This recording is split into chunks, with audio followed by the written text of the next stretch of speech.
Assalamualaikum warahmatullahi wabarakatuh. Nama saya Alif Alkoin dari SD Negeri 7 Lawang. Ingin menceritakan dongeng tentang si Klingking, diterbitkan oleh Yudhistira Ingranegara.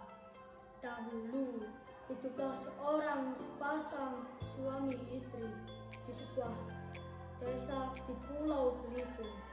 Walaupun hidup miskin, mereka tetap rukun dan bahagia. Namun, mereka belum mempunyai anak. Mereka tidak putus asa. Hampir setiap saat berdoa kepada Tuhan. Ya Tuhan, karuniakanlah kami seorang anak, walaupun sebesar kelingking. Itulah doa yang selalu mereka panjatkan. Tidak beberapa lama, sang istri mengandung. Beberapa bulan kemudian, sang istri pun melahirkan. Alangkah terkejutnya mereka ketika melihat bayinya hanya sebesar kelingking. Oleh karena itu, mereka memberinya nama Klingking. Si Klingking mempunyai kebiasaan aneh. Walaupun badannya sangat kecil, tetapi si Klingking mampu menghabiskan makanan yang banyak. Orang tuanya menjadi sering kerepotan. Mereka miskin, untuk makan sehari-hari saja susah, ditambah kerakusan si Klingking, maka kesabaran mereka pun hilang. Akhirnya mereka memutuskan untuk membuang jauh-jauh si Klingking. Pada suatu hari, ayah mengajak si Klingking ke hutan untuk mencari kayu. Setibanya di tengah hutan, sang ayah segera menebang pohon besar yang diarahkan kepada anaknya. Beberapa saat kemudian, pohon besar itu pun roboh menimpa si Klingking. Setelah memastikan dan yakin anaknya mati, sang ayah segera kembali ke rumahnya. Mendengar cerita suaminya, sang istri pun menjadi lega. Mereka lupa bahwa perbuatan membunuh anak sendiri adalah tercela. Bang, mulai hari ini hidup kita akan menjadi tenang, kata sang istri kepada suaminya.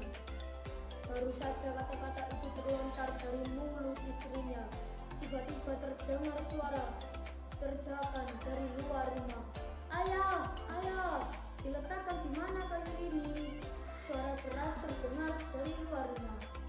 Istrinya pun bertanya, penuh rasa heran. Bang, bukankah anak itu sudah mati? Tanya istrinya heran.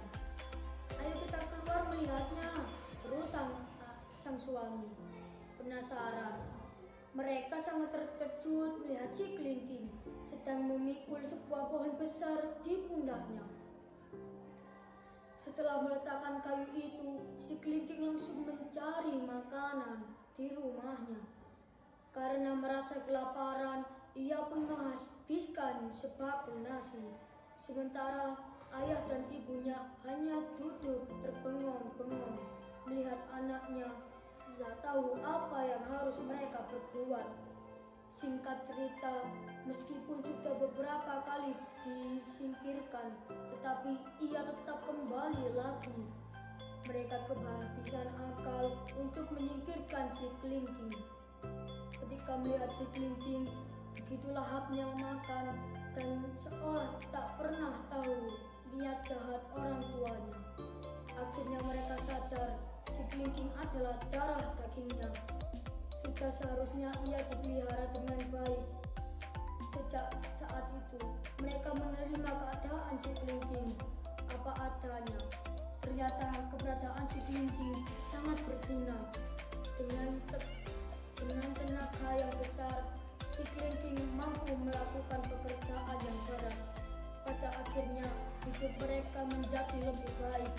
Si Klingking menjadi sumber tambahan penghasilan kekeluargaannya. Terima kasih dan wassalamualaikum warahmatullahi wabarakatuh.